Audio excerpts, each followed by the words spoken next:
Welcome to our Quantum VW colloquium. My name is Julian Berberich, and within the team Quantum at IO, I will guide you through today's colloquium.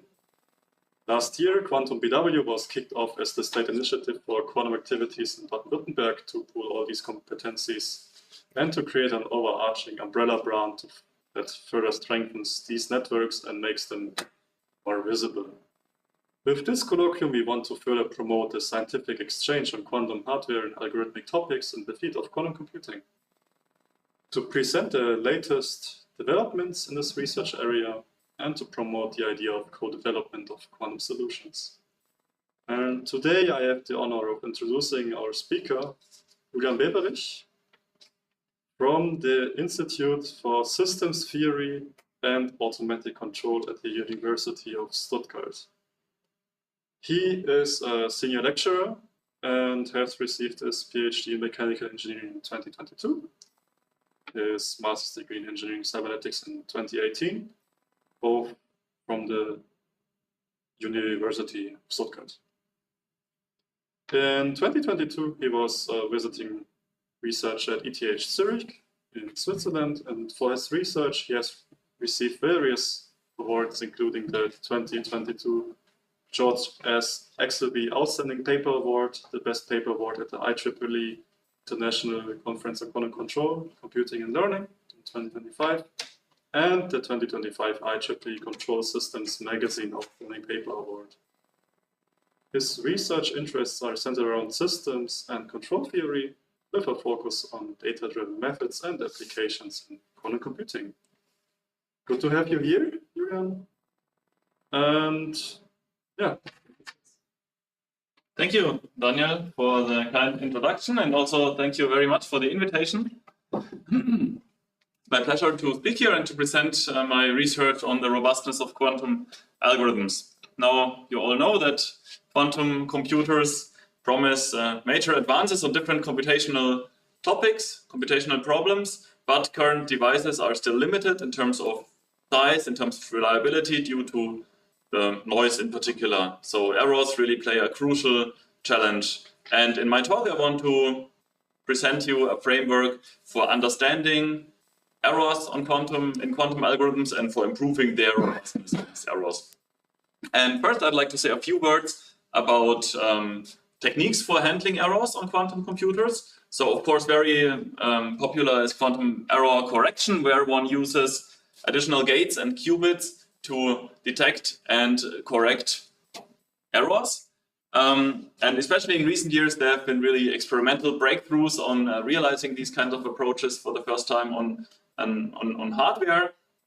At the same time, they require substantial overhead in terms of additional resources, which makes it hard to really use them for practical applications right now. But in the long term, this is certainly a promising approach. I would also like to mention here quantum error mitigation, which leaves the quantum circuit more or less unchanged, but instead uses classical post-processing techniques like statistical estimation to filter out effects of noise. Other techniques, for example, go under the name of quantum error suppression. So this is now a bit closer to the hardware. Techniques like dynamical decoupling can be used to, well, address errors, address noise on the hardware level via suitable control pulses to cancel out effects of noise. And all of these strategies I would describe as post-processing a given quantum algorithm. Like you have an algorithm that you want to run on hardware, let's say Shor's algorithm, and then you build something around this algorithm to address errors. You build a correction, like you build encodings and decoding and so on, or a classical post-processing. In this talk, I instead want to present a complementary viewpoint that analyzes inherent robustness properties of algorithms. And we will see that the robustness of a quantum algorithm against errors is really an inherent property, in the sense that some algorithms can be more robust against errors than other algorithms, even when they do basically the same job. And likewise, algorithms can be more or less robust against one or another type of error. And this allows one to develop methods for designing algorithms which are inherently more robust and therefore perform better on hardware. And this is kind of the basic theme of my talk. And the outline will be that I will describe this basic framework in terms of robustness of quantum algorithms, and I will begin with a very particular type of error, mainly for also illustrative reasons, which is called coherent control error, and then I will discuss more general errors, and I will present applications in the context of variational quantum algorithms and quantum machine learning. So the basic setup is going to be the following. Suppose I have some quantum algorithm that I want to run. It can really be an arbitrary circuit here consisting of unitary gates. I'm writing them here just as a sequence of gates. Those could be single qubit or multi-qubit operations. So you can think of something like this, for example, here at the bottom. Okay, some circuit consisting of gates. Now, on noisy hardware, due to noise, I might have errors. And the kind of error model that we will consider in this talk is going to be the following. Basically, in between the ideal operations of the algorithm, we will have error operations, error gates. Those are these UE terms here that will be unitary operations. So we will assume that quantum errors are of this form. And for example, you could think of something like shown here at the bottom, where after each ideal quantum gate, also the same qubit is affected by some kind of error. I will make this more concrete in the following, but this is roughly the way we will think about errors. And now the main question that I want to address is the difference between the ideal and the noisy quantum algorithm. We want to quantify this difference and thereby understand what makes algorithms intrinsically robust. Now, let me give you a few examples of error models that we look at here. So the first one is coherent control errors, which means the following.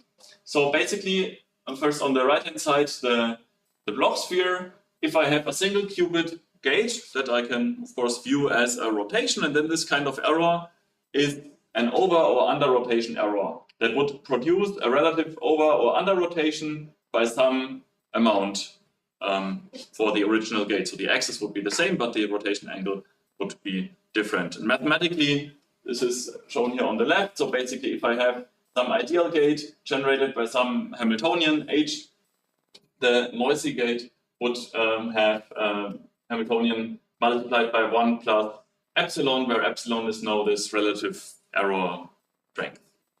So a multiplicative error, basically. But we could also have other kinds of rotation errors.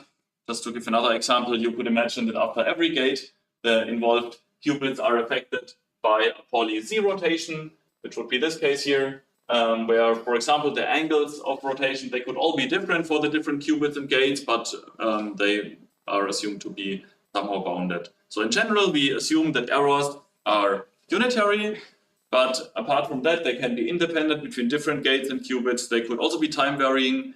We only require them to be bounded, basically in the sense that the induced rotation needs to be somehow small, which will be quantified later in my talk. In the paper that I will also show later, we also have generalizations of this error model, in particular to incoherent errors, so including stochastic errors like bit flip, phase flip, also amplitude damping, depolarization, and so on. But in the talk, for simplicity, I will just focus on these unitary errors. And yeah, now I would like to discuss first one particular type of error, namely coherent control errors. And the results here are from a collaboration with Daniel Fink and Christian Holm from the Institute for Computational Physics at the University of Stuttgart.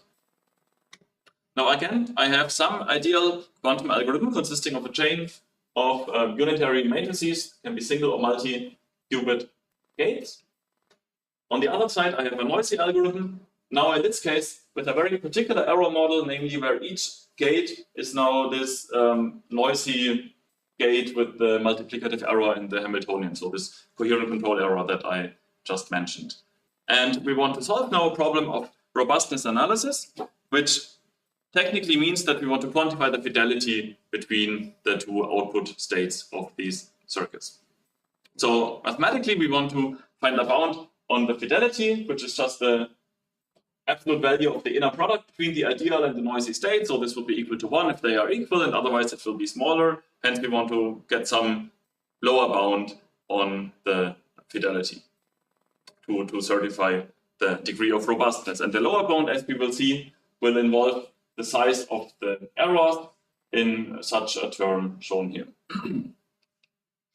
The key concept now is going to be based on rather mathematical structures, mathematical methods, namely Lipschitz continuity. And in particular, we will use what is called Lipschitz bound, which basically mathematically means any upper bound on the Lipschitz constant of a Lipschitz continuous function.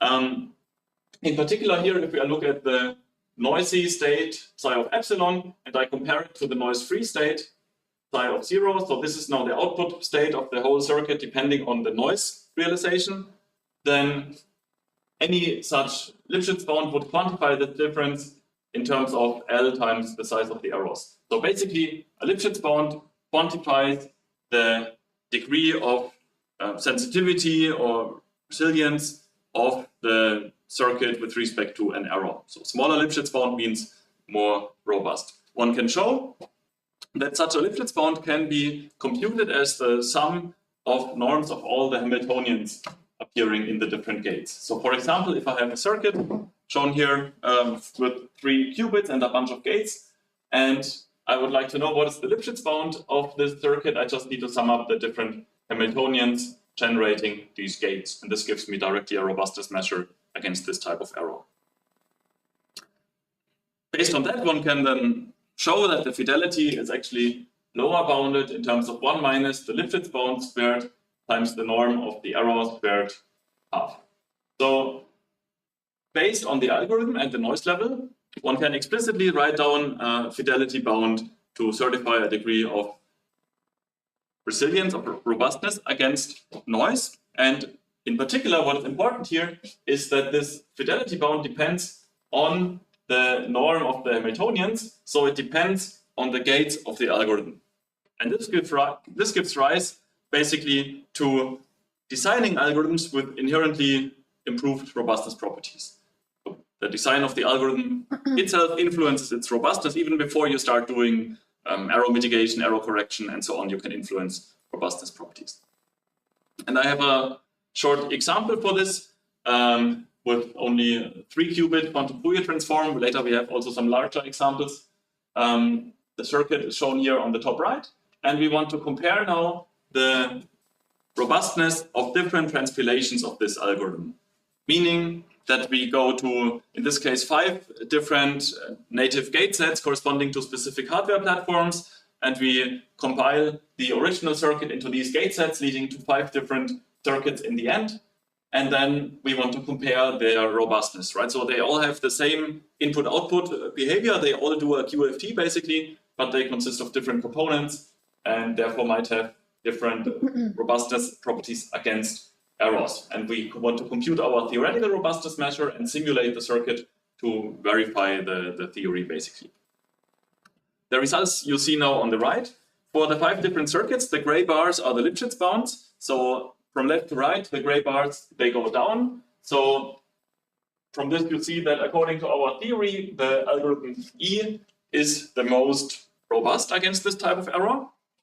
And indeed, in orange and blue, we see the average and worst case fidelity, which goes up from left to right, confirming the theory here, right? Because higher fidelity, of course, is better and indeed correlates here with a smaller Lipschitz bound. What is important to note here is that existing metrics, such as the gate count or the depth, do not explain this outcome. So in common compilation methods, one often tries to reduce the overall number of gates, for example, because intuitively you would think that, of course, if you have less gates, then there might also be less errors. In this case, the most robust algorithm is E here, which has 22 gates, whereas B and D have 17 and 16 gates. So actually less gates, but they are not the most robust because it really depends precisely on both the algorithm and on the error model and not just on the number of gates.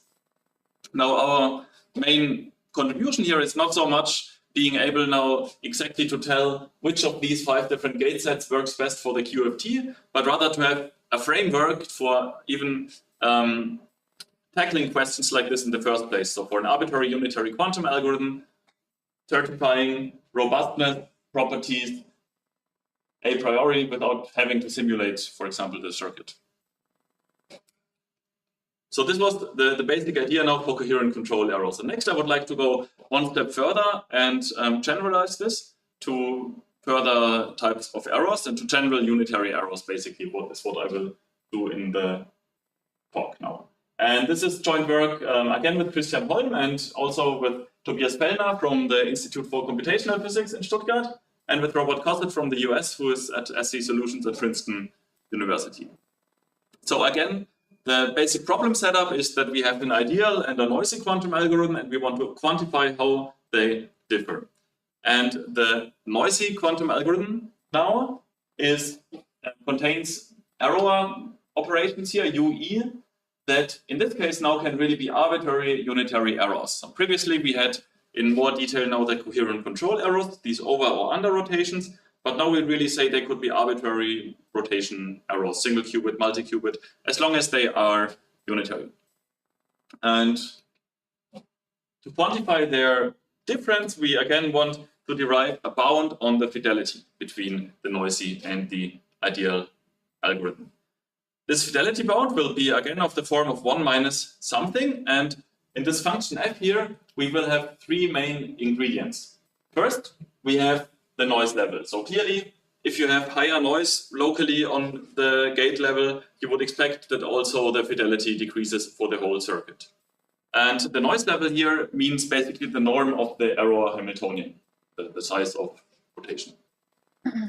Then the circuit depth will also play an explicit role, and to a certain degree, larger n will mean smaller fidelity. And finally, we have a third term here that is gamma. This is something that is actually algorithm dependent, that depends precisely on the definition of the different unitary gates of the algorithm and precisely on the error model. So I don't want to go into too much technical details here. It is related to the interaction, to the error Hamiltonians in the interaction picture. You can read the details in the paper. But basically, the bound that we have is some polynomial function of these three different parameters, where you see that if any of them increases, the bound decreases. Now, there are two important points that I want to make. First of all, this bound is explicitly computable for a given algorithm, for a given error model. You can evaluate this and you get a number for the fidelity. Second, there is two terms inside here. First is this gamma term. So inside the parentheses, this gamma is, as I mentioned, algorithm dependent, and you can actually influence this and you can try to minimize this. But even if gamma is equal to 0, which would be like the best case, there would be another error term left, this 1/2 delta n, just would be like the intrinsic error beyond which you cannot get according to this bound. Let me give you some more illustration of the bound. It is plotted here.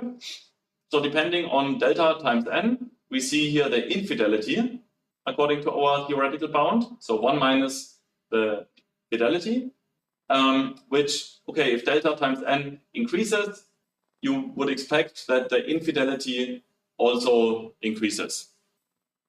And this is indeed the case. We plot the result here for different values of gamma. Gamma equals 0 is like the best case, the most robust algorithm you could get. And then if gamma is larger, the curves get lifted further. So in this case, gamma equals 1 now would have the poorest robustness. So, okay, this is a plot where you can read off the infidelity for a given combination of delta n and gamma. But what I want to highlight here is that you can also use the result for the converse direction. So let's say I have a given setup, okay, some circuit with 1000 gates, and I would like to have an overall fidelity for the whole circuit with respect to the noisy version, between the noisy and the ideal version, of 3 nines. So let's say I want to have a fidelity of above 0.999. And now I'm asking the question, okay, how small does the local noise have to be to guarantee me this fidelity bound? And then you can also just plug in the numbers or read off from the plot here to get the following result. The result will depend on gamma, because for different gammas you shift the curve here, and also the shape is actually changing. For gamma equals 0, you get, two numbers. Gamma equals 0, you get delta below 2.5 times 10 to the minus 4. Gamma equals 1, you get delta below 3.1 times 10 to the minus 5. Now, what this means is the following.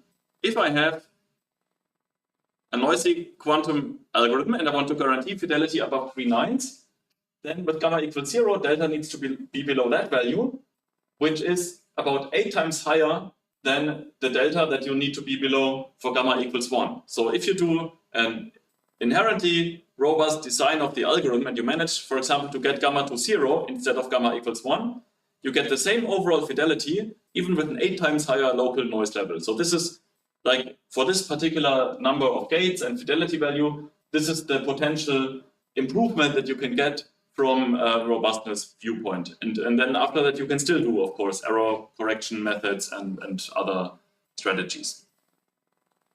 Let me give you now some more concrete applications. First, we get again to the quantum Fourier transform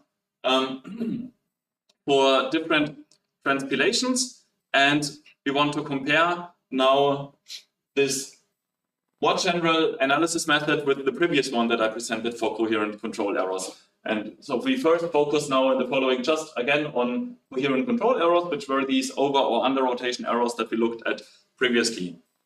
And then we see here for 4 different circuits, 4 different transpilations, a few bars. So first of all, in dark blue is the bound from the first strategy that I talked about in my talk, the Lipschitz bound, basically. Based on that, you see here the infidelity of the circuit. Okay, so smaller infidelity means more robust or means better. And then in green and brown, we see 2 different bounds that were computed now based on the new method that I talked about on the last few slides. There are actually different ways of computing the fidelity bound that I presented, and they come with different advantages and drawbacks. So you can compute the bound in a very scalable way, but then it becomes somewhat conservative. You can compute it exactly, but that is computationally very hard. So you can also trade off kind of based on what are your computational resources and what is the accuracy that you would like to have. But importantly, both of these bounds here are below the dark blue one, so it's also an improved method. But still, significantly further below is the light blue bars here, which are the actual worst-case simulations of infidelity. So you see that 2 things. First of all, the overall trend is the same, going down from left to right. So indeed, the theoretical bounds that we have serve as a good qualitative measure of robustness. They align with the simulation values for this example. On the other side, there's also a gap by about 1 order of magnitude, depending on the precise circuit, between simulation and theory here, which has different reasons and inherent conservatism of the method, but also the fact that in simulation, it's unlikely that you draw exactly the worst case realization of the noise. So the actual worst case is somewhere in between them. So also the light blue one here is not the true worst case noise that you could possibly get. But overall, the bounds align with the theory in terms of qualitative behavior. Now we can also do different types of errors. So what we looked at next is Pauli rotations with a bounded angle, x, y, and z rotations. And basically the same story for the different circuits. We can look at different values of infidelity depending on whether I have an x, y, or z rotation, all with the same overall error level. And then you see that robustness is really a property that not only depends on the algorithm, but also on the type of noise. So, for example, if you look at the algorithm Z here, then you see that the Pauli Z error in this case causes a higher infidelity than Pauli X or Y, even though the noise level is the same. So robustness is really a non-trivial property involving the different components, algorithm and error model. Second example that I have is a modular adding circuit. This is a specific circuit that is used, for example, in recent proposals for factoring 2048-bit RSA integers, so really up to a relevant problem size, and it has 50 qubits, so it's also at the boundary or above what you could easily handle using classical supercomputers. And we can still apply our methods even to such a large-scale quantum circuit, basically using partitioning techniques. So you can think of this as computing the bounds that we have for different parts of the circuit and then patching that somehow together. And how big you make these partitions allows you to control the conservatism of the method versus the computational efficiency. Interestingly, you get, okay, here, depending on the noise level, you get, again, the infidelity according to our theory, and this, again, depends really on the precise error type. So we did Pauli X, Y, and Z rotations and coherent control errors, and depending on what you do, you get different curves in terms of infidelity that might also allow you to select, for example, different types of hardware platforms or to inform error correction or control strategies to suppress these errors in other ways. Finally, I have a third application. These first two applications now were mainly about analyzing a given algorithm. So I have an algorithm, I want to analyze how robust is it in the sense of worst case fidelity. And with the third application now, I want to use the theory to come up with new algorithms that are intrinsically more robust. And we look here at a specific kind of algorithm or circuit that's actually an error suppression technique called composite pulses. For this, we again look at these coherent control errors, over or under rotations on the block sphere. And first, I want to make a distinction between systematic and independent coherent control errors. Systematic means that after every gate, I have an over or under rotation, but the relative amount of over or under rotation is always the same. So let's say always plus 5%. In the independent error case, you would allow these values to vary. So you could have 1 plus 3, minus 5, minus 1, whatever. So that's the distinction. Now, if you know that errors are systematic, there exist actually techniques for compensating them to a certain degree. And those go in particular under the name composite pulses, where basically for systematic coherent control errors, you can add additional gates in a suitably chosen way to cancel out the effects of errors, at least to a certain degree. And we use here one particular approach from a paper by Jones from 2003 that replaces, in this case, a Pauli X rotation by a sequence of 5 gates. And in the absence of any error, the two approaches are identical, whether I do Pauli X rotation or these 5 specifically designed gates that I don't show here in complete detail. But the main point is that in the presence of systematic errors, the approach here on the left-hand side with the 5 gates has a significantly higher fidelity than just doing a Pauli X rotation. I will also have a plot on the next slide showing this. If I have independent errors, however, the best thing to do is actually just a Pauli X rotation, because then adding multiple gates, like in this approach here on the top left, would deteriorate things. So in this sense, this composite pulse approach is robust against systematic errors, whereas just a single gate is the most robust solution against independent errors. And we want to use now our framework to get kind of the best of both worlds, or at least to allow one to trade off between these objectives. And what we want to do is we want to generate 5 new gates which solve an optimization problem. We want to enforce as a constraint that the robustness against systematic errors is below a certain threshold. So in terms of this gamma value, which implies basically a fidelity above a certain point, we want to find gates that are roughly at least as robust as the gates by Jones here above. But at the same time, we want to use additional flexibility to minimize the robustness against independent errors. And in this way, what we get is basically by formulating optimization problems like this, and that's really like the main kind of application in terms of algorithm design, then it allows you to tune robustness properties for whatever purpose you have. Depending on the noise model, you could have different gammas here that then allows you to improve the inherent robustness of an algorithm against these noise models. And if I do know this in particular, where I minimize the independent errors and keep systematic errors as a certain constraint, then I get the result here. On the left, you see the systematic errors. On the right, the independent errors. And depending on the noise level, you see the infidelity according to our method. And now first, in red, you see just a Pauli X rotation. And in blue, you see the composite pulses that were already existing from the paper by Jones. And then you see that in the systematic error case, indeed, the blue curve here lies significantly below the red curve. So composite pulses really significantly improve the robustness against systematic errors.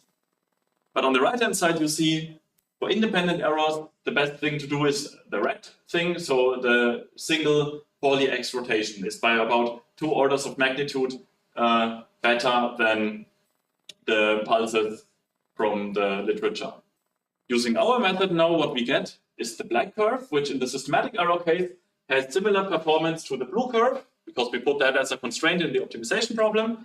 But in the independent error case allows you to push down the robustness by 1 order of magnitude. So improving reducing the infidelity here by 1 order of magnitude, even without losing a lot on the systematic error side. So we designed here new composite pulse sequences with tailored robustness properties. All right, so this was basically the main results that I wanted to present on the robustness of generic quantum algorithms.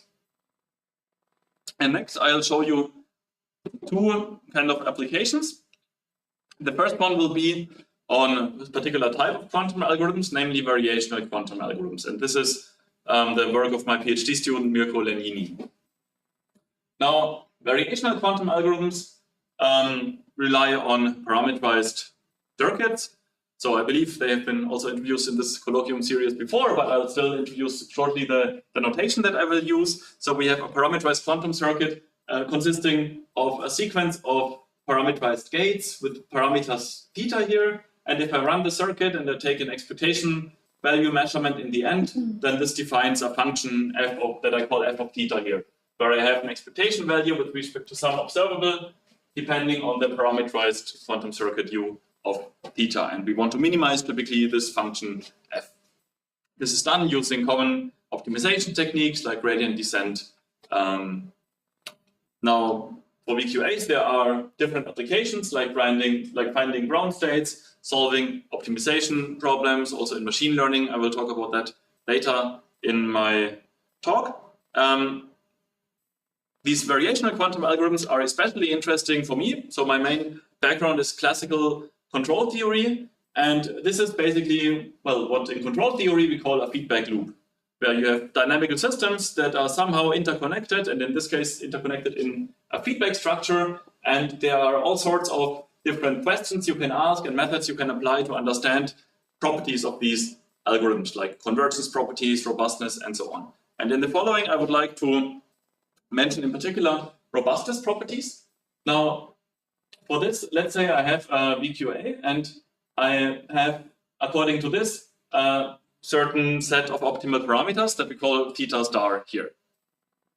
If I have now errors, and let's assume for simplicity unitary errors, then corresponding to any set of errors, the cost function changes. We call it now f epsilon tilde. According to this different cost function, I have a different set of optimal parameters. And the question of robustness that we now want to ask is, what is the difference between these parameters? Can we somehow understand that, again, from a mathematical point of view? And indeed, one can show that the difference is bounded under specific assumptions that I'm not going into too much detail here, but basically one can show that they are bounded depending on the size of the errors, which one can, for example, formulate as the norms of the deviation of the errors from identity. So in this sense, the optimal solution of variational quantum algorithms is robust, or is continuous with respect to noise. Small changes of the circuit do not significantly affect the optimal parameters. Now, this was mostly interesting for us because one of the main motivations for variational quantum algorithms in the first place has been resilience properties against noise. So the main idea is that if you have a noisy circuit, you optimize over parameters, then you sort of adapt to noise on the hardware that This is one of the benefits of VQAs. But from a rigorous theoretical viewpoint, these resilience properties have really only been addressed for very specific noise classes, whereas we consider here a rather wide class, so in particular these general unitary errors. In the paper we also have results for incoherent errors. That is the main motivation. Here are again some results where we train different variational quantum algorithms with 5 qubits in this case in the presence of errors. So on the left for Z rotation errors, on the right for stochastic Z errors, so now actually going beyond the unitary picture. And then you see that basically for different algorithms, you can get different deviations of the optimal parameters from the ideal optimal ones, depending on the noise level. And the larger the noise, the more different the parameters are in both the Z rotation and stochastic Z errors. And the precise difference depends on the errors and on the algorithm that you look at. But what is also interesting is that the kind of scaling that we observed on the last slide is also indeed observed in the experiment. Now, the last application that I want to discuss is on quantum machine learning. And this is joint work again with Christian Holm and Daniel Fink from the Institute for Computational Physics in Stuttgart, and also with Daniel Frantic and Christian Tutschko here at Fraunhofer. So yeah, that was a fun collaboration where we looked at variational quantum algorithms as machine learning models.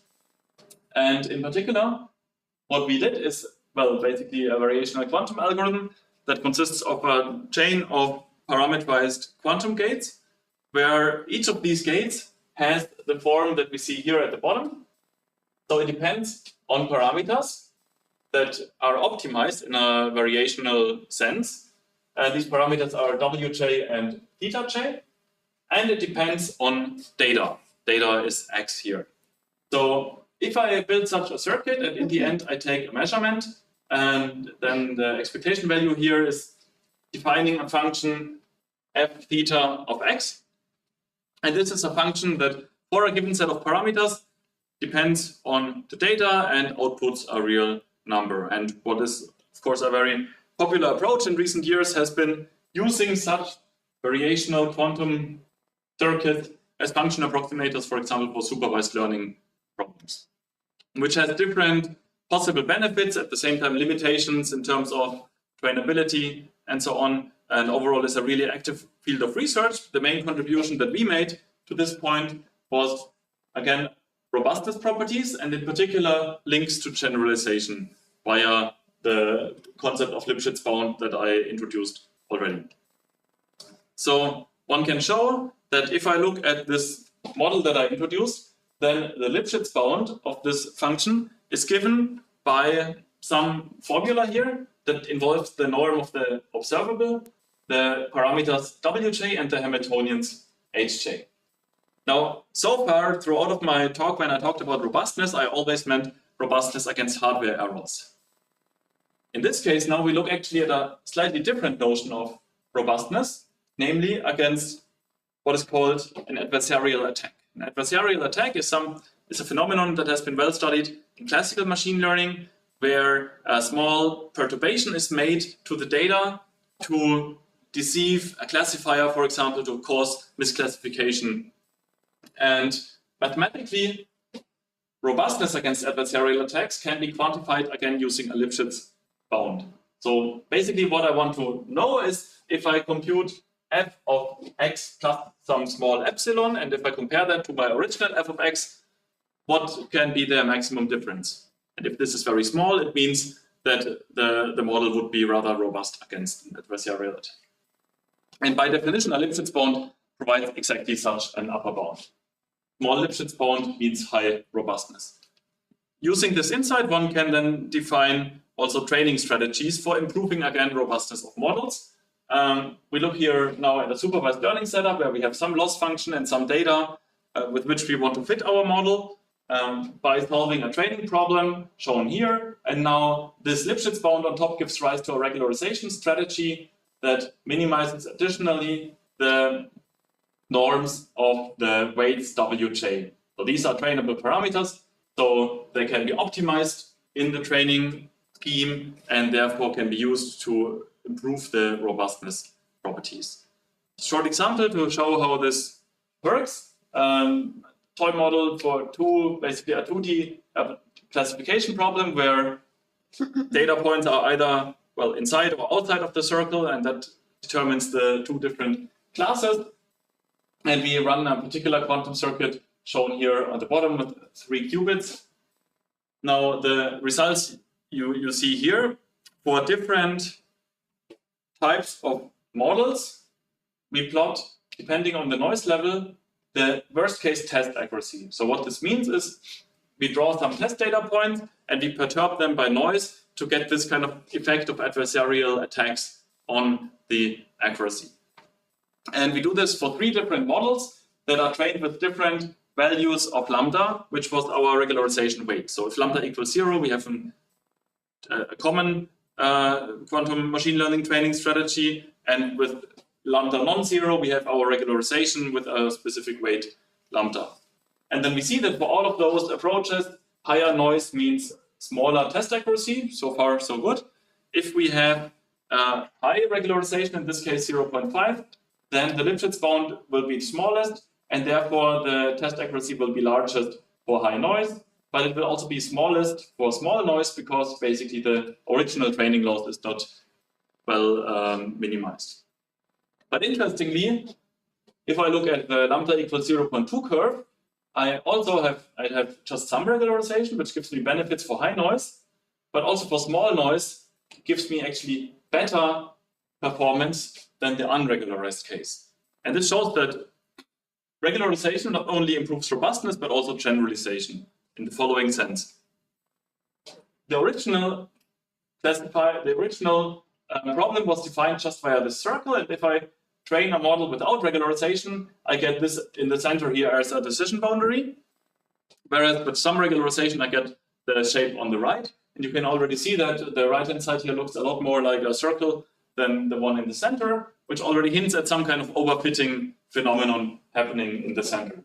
And in particular, using regularization, to some extent, you can reduce this phenomenon and improve actually the generalization performance.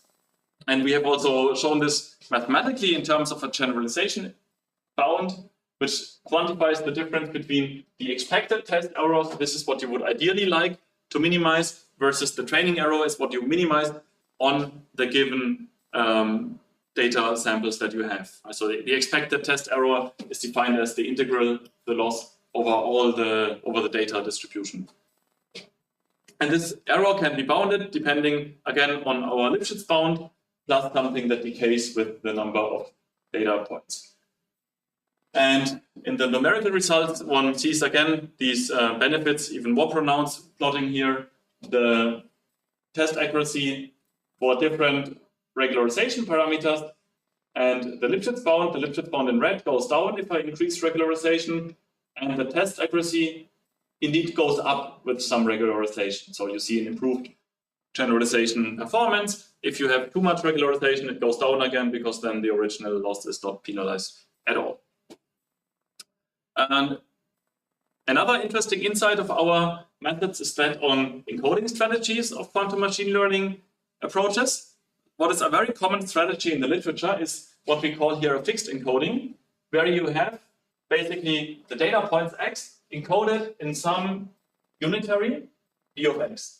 And that is followed by another unitary block that depends on trainable parameters phi. And then you can, for example, iterate between them, and there are different strategies for how to realize that in particular. If we apply now our methods and compute a Lipschitz bound for this structure, then one observes that the Lipschitz bound is actually completely independent of these parameters theta j, which means that the Lipschitz bound is already predetermined before you even start doing any kind of training, which really limits the influence of training on robustness and generalization. And also in the paper, we have some numerical results showing that this significantly deteriorates, can deteriorate the generalization and robustness properties.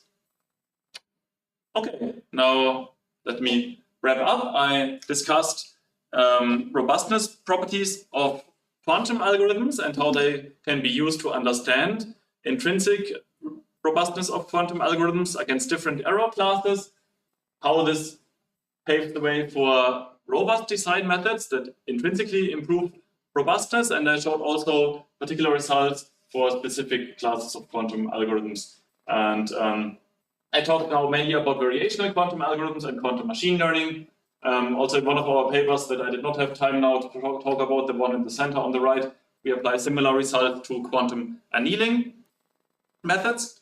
And this is really, we view this as a start now for asking all sorts of questions centered around robustness, like how to come up with systematic design procedures and compilation procedures for improving robustness properties, for variational quantum algorithms, links to convergence theory, for quantum machine learning, bringing these first results that we have to setups with quantum data that might have even higher relevance. So here you see again my collaborators to whom I'm very thankful. And before I conclude, I would like to briefly mention a conference I'm co-organizing, namely the International Conference on Quantum Control Computing and Learning, taking place later this year in Aalborg in early July. And the abstract submission deadline is early April, so you still have the chance to prepare something. Now, with that, thanks again for the invitation and your attention, and happy to take any questions.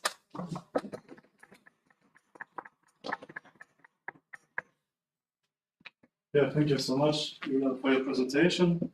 I wanted to remind the online audience that questions can be posted in the chat. And yeah, other questions in the in-person audience?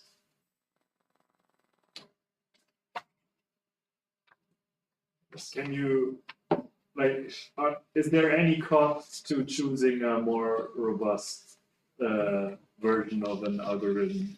Is there any kind of drawback? Why do I not want to choose a more robust?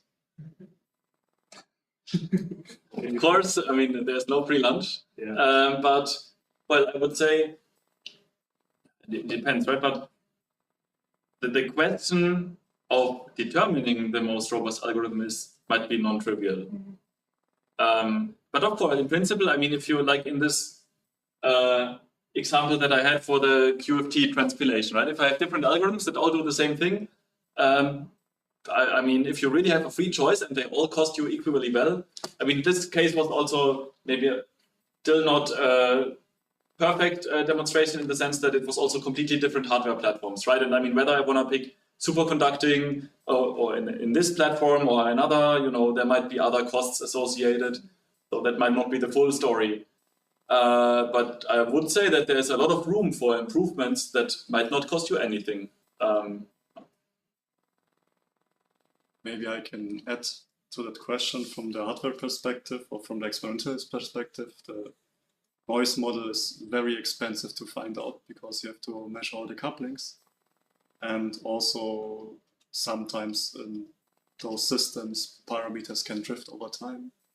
Not always, but some do, like superconducting. And yeah, then it's of course a question of how well does your optimized compilation do with respect to that drift.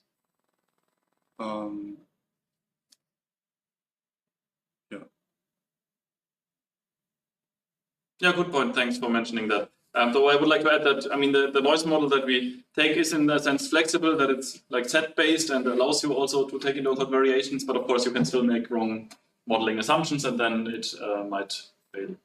And also there are machine learning techniques to deal with parameter or hypothesis drift, so that's probably also very exciting to look at. Yeah. Maybe I can ask a question here. Have you also worked with other types of learning paradigms, like not only the supervised, but also the reinforcement learning paradigm? And if so, what is different there? Yeah, we have actually also one nice paper that's a collaboration with the Fraunhofer Institute in Nuremberg. Where we kind of use similar, like there are conceptual similarities to the QML results that I presented here, right? That work with supervised learning, where you use a variational quantum circuit as a model.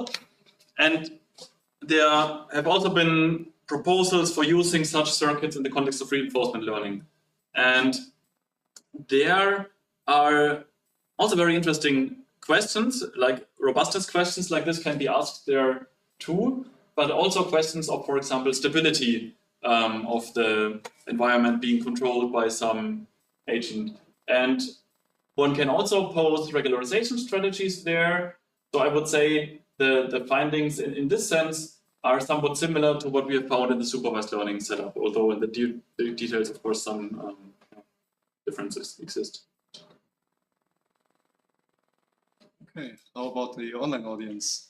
There are no questions in the chat right now, but I motivated them. So if you have any question, you can ask them and maybe somebody will ask, but right now there are no questions. Okay. This audience.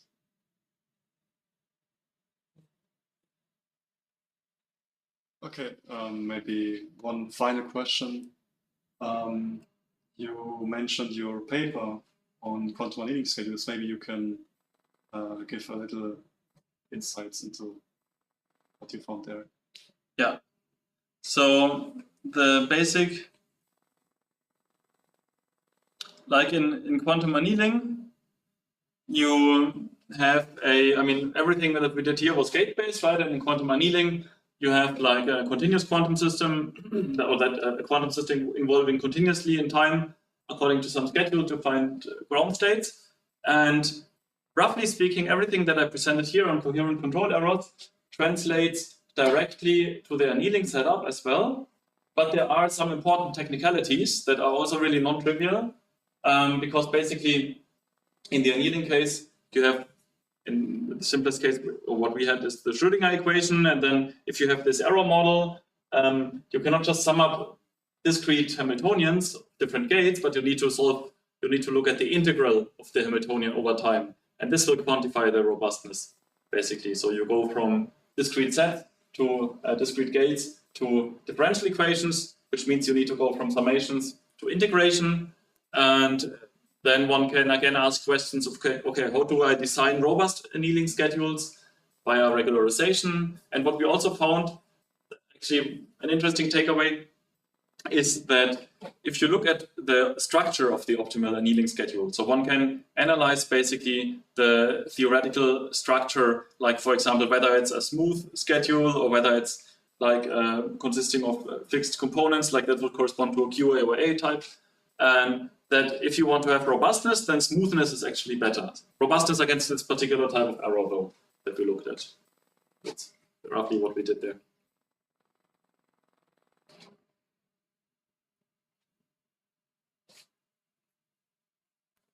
No questions. Okay. Then we will have a next colloquium in April. On the 16th of April? On the 16th of April. The speaker and the topic will be announced, though. And with this, I want to thank the speaker and the audience for the attention, and have a nice day.